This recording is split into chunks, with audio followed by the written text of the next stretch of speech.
you for joining me on the Tarot Machine. This is your weekly tarot reading for the week of July 25th, 2016, and this will be for the sign of Aquarius. So let me go ahead and shuffle the cards to see what energies you will have for the week.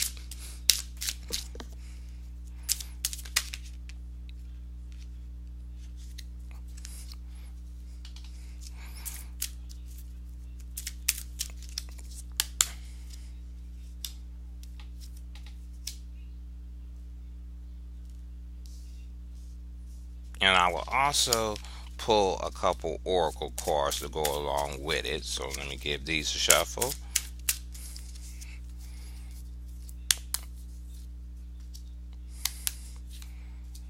Okay, the three cards you have is the Three of Wands in the upright, Seven of Coins in the upright, and the Lovers in reverse. So the first card is the Three of Wands. The Three of Wands is you waiting for your shifts to come in. You set up two things before and you moving on to the next project or the next chore on your list. You moving with steady action or steady pace, and you know what you want. You set up to a third one. A third option is a possibility, and you waiting for them to come in or become physically tangible so you can make another decision on how to move forward with it. And the second card you have is the Seven of Wands. So I mean the Seven of Coins. So the Seven of Coins is you planning a harvest, and it goes right along with the Three of Wands of waiting for your ships to come in. Seven means you planted all these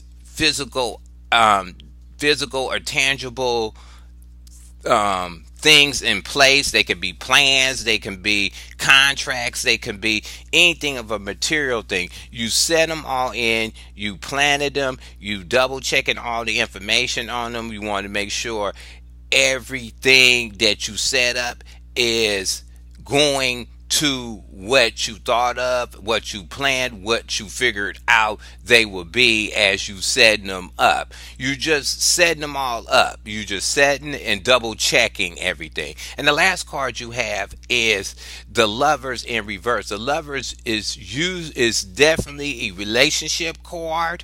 So basically, whatever you're setting up for this week does not have nothing to do with a relationship. This is more of a physical thing that you're trying, a physical goal that you're trying to achieve. And it also means, to a small point, contracts. So maybe out of the seven things you set up, something is not going to go through. Out of the seven options you have, one of them is not going to go through because maybe the paperwork wasn't done right. The some details was not worked out right, or you didn't check some fine print on something of one of the plans.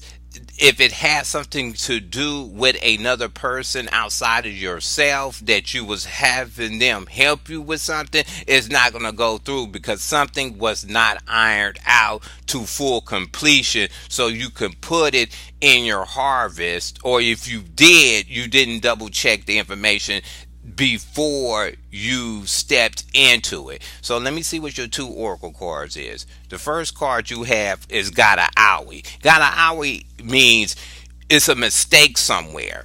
So with whatever you set up within your plans that of the seven that you were setting up, one of them has a problem with it. It just something was not worked out in full completion. Either because it's a Three of Wands and you was moving steady, maybe you moved too quick on that one thing that you had planted, and you just didn't see the full details, or once you got in it, you didn't see the full. You didn't understand the full details of it. You didn't know it was going to be a repercussion, or you was trying to go for something and it had a commission on it, or it had some kind of weird thing that you didn't check on it. And the second card you have, Loud and Clear. So whatever intentions you have to speak up on it. You have to if you got plans set up, you have to make sure whatever is put on the table, you understand it fully. Make sure you speak up loud and clear of what you want from it, what you're trying to get out of it, and what you're trying to obtain on it. And on the other hand of it is, make sure if you're dealing with other people when you setting up your goals or waiting for something to come in, that they say what they want and what they expect out of it, or what they're going to get in return with dealing with you on some kind of business or financial level. So I hope you like this message. Go ahead and hit subscribe. You go ahead and leave your comments at the bottom. You can thumb the videos up or thumbs it down, and I'll talk to you later.